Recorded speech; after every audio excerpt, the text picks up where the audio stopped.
മുത്തച്ഛനും അമ്മാവനും നൽകിയ ആത്മവിശ്വാസത്തിൽ വളയം പിടിച്ചു തുടങ്ങിയതാണ് പാപ്പിനിശ്ശേരി തവളപ്പാറ സ്വദേശി ജി.കെ. അനഘ. സ്കൂൾ വാഹനത്തിന്റെ ഡ്രൈവറാണ് ഇന്ന് അനഘ. സ്ത്രീകളിൽ നിന്നും നിരവധി പേർ ഡ്രൈവിംഗ് രംഗത്തേക്ക് കടന്നു വരുന്നുണ്ടെങ്കിലും ഇന്നും ഭൂരിഭാഗം ആളുകളിലും സ്ത്രീകൾക്ക് ഡ്രൈവിംഗ് വഴങ്ങുമോ എന്ന സംശയം നിലനിൽക്കുന്നുണ്ട്. സംശയങ്ങളെല്ലാം കാറ്റിൽ പറത്തി നിരത്ത് കീഴടക്കുകയാണ് തവളപ്പാറ സ്വദേശി ജി.കെ. അനഘ.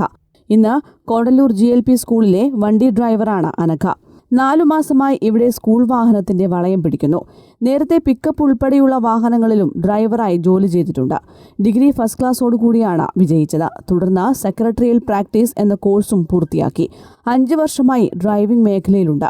പിതാവ് ഗോപാലകൃഷ്ണൻ നേരത്തെ മരണമടഞ്ഞിരുന്നു. ഡ്രൈവർമാരായിരുന്ന മുത്തച്ഛനും അമ്മാവനും പകർന്നു നൽകിയ ഡ്രൈവിംഗിന്റെ ബാലപാഠങ്ങളാണ് ഈ രംഗത്ത് തുടരാൻ കരുത്തായതെന്ന് അനഘ പറഞ്ഞു. ഓൾറെഡി എൻ്റെ അച്ഛൻ ഡ്രൈവറാണ്. പിന്നെ കണ്ടിന്യൂസ് ആയിട്ട് മാമനും ഡ്രൈവറായി.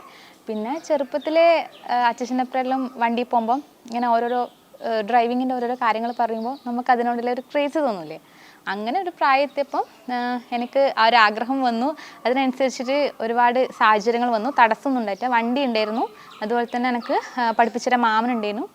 അങ്ങനെ ലൈറ്റ് എടുത്ത് പിന്നെ എനിക്ക് കുറച്ചും കൂടി എന്താ പറയുക, വണ്ടികളോട് ഇഷ്ടം കൂടി. അങ്ങനെ ഹെവി എടുത്താലോ വെച്ചിട്ട് ഹെവി എടുത്തു. അങ്ങനെ ഡ്രൈവിംഗ് ഫീൽഡിലേക്ക് വന്നു. ലൈറ്റ് എടുത്തതിൽ എനിക്ക് ഭയങ്കര ആഗ്രഹമാണ്. മീൻസ് എങ്ങനെയെങ്കിലും ഡ്രൈവിംഗ് തുടരണമല്ലോ. അപ്പോൾ പിന്നെ കുട്ടികളോടും കുറച്ചും കൂടി ഇടപഴകിയാൽ നല്ല വിചാരിച്ചിട്ട് അങ്ങനെ സ്കൂളിലേക്ക് ഞാൻ ചോദിച്ചു. പിന്നെ അങ്ങനെ ഒഴിവ് വരുമ്പോഴല്ലേ നമുക്ക് കയറാൻ പറ്റുമല്ലോ. അങ്ങനെ കയറി. പിന്നെ കുട്ടികളെ പണ്ടേ ഇഷ്ടമായതുകൊണ്ട് അങ്ങനെ വന്നു എത്തിപ്പെട്ടു. ഹെവി ഡ്രൈവിംഗ് ലൈസൻസും അനഘ കരസ്ഥമാക്കിയിട്ടുണ്ട്. മാതാവ് മഞ്ജുള വിസ്മയ പാർക്കിലെ ജീവനക്കാരിയാണ്. News bureau, Taliparamba.